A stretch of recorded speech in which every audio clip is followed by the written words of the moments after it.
Going on YouTube, House240 is here, and in today's video we're going to be installing an ISR thermostat and radiator. With that being said, let's get to it. Alright, so here we got the ISIS aluminum radiator. They also go by ISR since ISIS is a terrorist group, and to unbox this we're going to be using this flip knife, if I can get it to open. And you're going to want to cut this right here. Then you're going to want to open this flap, open this flap, and this one. Boom. Ah, oh, there it is. Whee! Oh,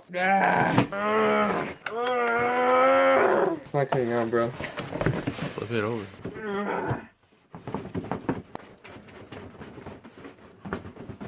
Bro.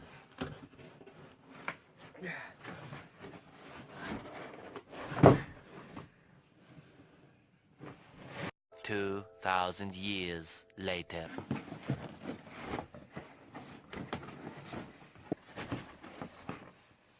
Boom. Ooh, look at that. Shiny. Boom.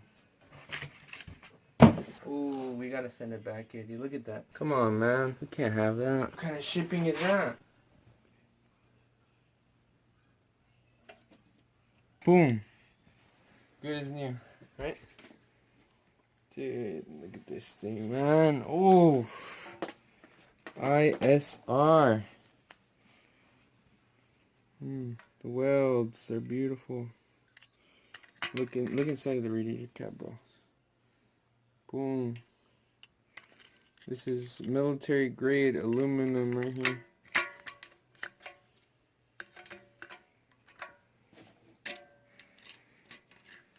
How do you close this, bro?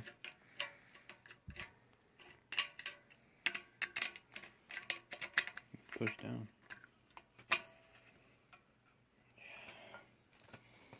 This thing's fire. I think that's enough of that.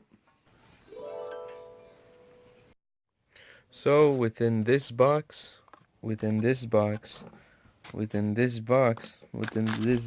bag, we get this ISIS or ISR thermostat. Right here, this is going to replace my OEM thermostat, which was not opening at the right temperature, and this one opens at 60 degrees Celsius, which should help cool down the engine better, because it's a lower temperature, so it requires less heat in order for this to open up. But hopefully this will help my car from overheating, along with the aluminum radiator. And I think that's it. Alright, so the first step would be to disconnect the hoses, and then to remove the intake out of here. And then you're going to want to loosen that bolt right there, and this one over here, and then move this out of the way. And then you're going to have these hoses in the way. You're going to want to get those two out of the way. And then you're going to want to take off the fan shroud using a 10mm socket, and then you're going to want to pull that out. But first you're going to want to take off this right here, so that way it can come out. So after you got this hose out of the way, you're going to want to be able to take off these radiator mounts right here. There's two right here, and then take these off, and then you can pull the shroud off. Now that you got the bolts off, you're going to want to go ahead and pop them off, just like that. Then if you've taken off all the bolts, you should be able to just slide it off like this. Just be careful it doesn't get caught on any hoses and stuff. So now that the shroud's off, you're going to want to go ahead and take off the bottom hose right there. You're going to want to make sure to put a pan or something down there. That way coolant doesn't spill. And you should be able to just pull out the radiator, and that's it. Now that we got the hose off, you're going to want to take this hose out. And then, then you're going to be able to take out the radiator without a problem. If you have an electrical fan connected to it, you're going to want to make sure to disconnect that fan and pull the radiator out.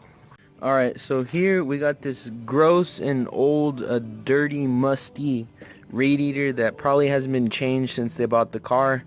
This thing is gross looking and it's so nasty and old, and we're finally going to be replacing this with the new ISR radiator, also known as ISIS. So yeah, let's get to it. But before I put the radiator on, I'm going to go ahead and replace the thermostat, which is located inside here on the bottom of this pulley right here. And you're going to want to take off those 3 bolts right there. I'm not sure if you guys can see them, but they are 10mm bolts, and just take those out. And if you need to replace the gasket, I would recommend doing that. Alright, so the 3 bolts are out, and we got the thermostat gasket right there, and we got the thermostat right here. And you're going to want to make sure to put this little thing on the top, so it's going to be like this, and then when you insert it, it should look like this, but inside of the thermostat housing.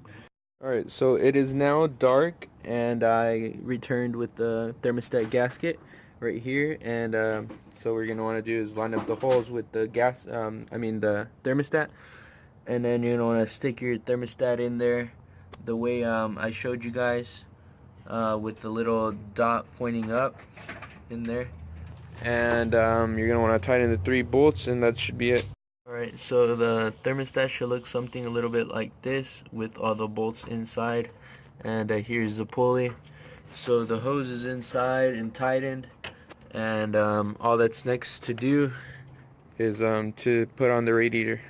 Alright, so I'm going to go ahead and put on my flash because it's late at night already, but as you can see, inside it's really gross, but on the bottom of your radiator you're going to have these little bushings, you can call them, and you're going to want to take them off and put them on your new radiator on the bottom.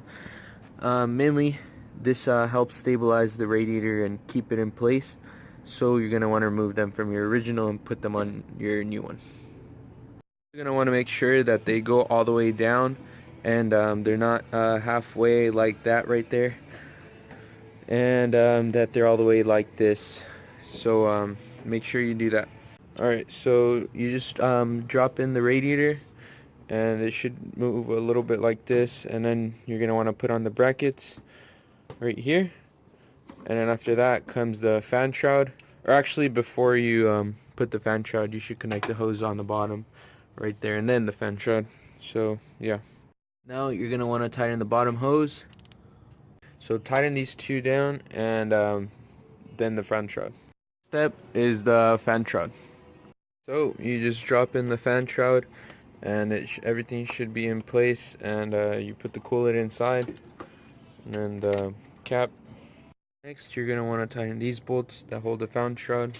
There's one right there, and then one over there.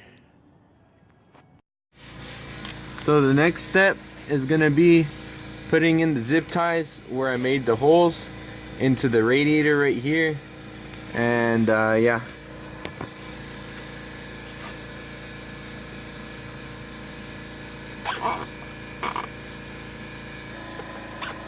Then you're going to want to cut off the excess on the zip ties. The last step would be to put in the intake, turn on the car, wait for it to heat up, and then to see if we need to add more coolant. Alright, so we got this hose tightened down, and we connected the intake, and that's pretty much it. I think that concludes this video, or actually I'll turn it on for you guys right now, and yeah. Alright, so since you guys have last seen it, I did get an exhaust, so it might sound a little bit different.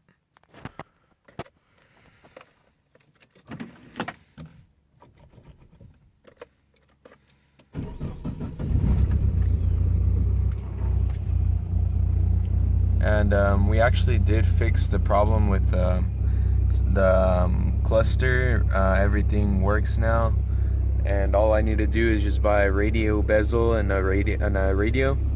That way I can stop using this little speaker we got here.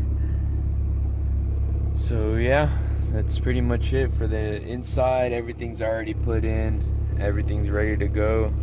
As you can see, we've been driving it for a little bit. The carpet's a little bit dirty, but we got my Greddy shifter right here, and I'll give you guys a couple revs.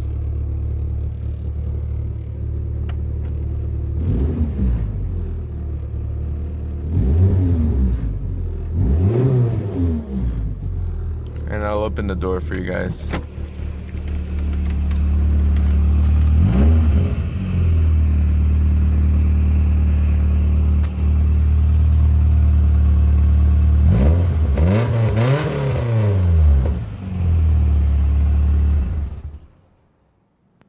That's pretty much what it sounds like as of right now. If you guys enjoyed watching this video, please be sure to like, comment, subscribe, and share with your friends.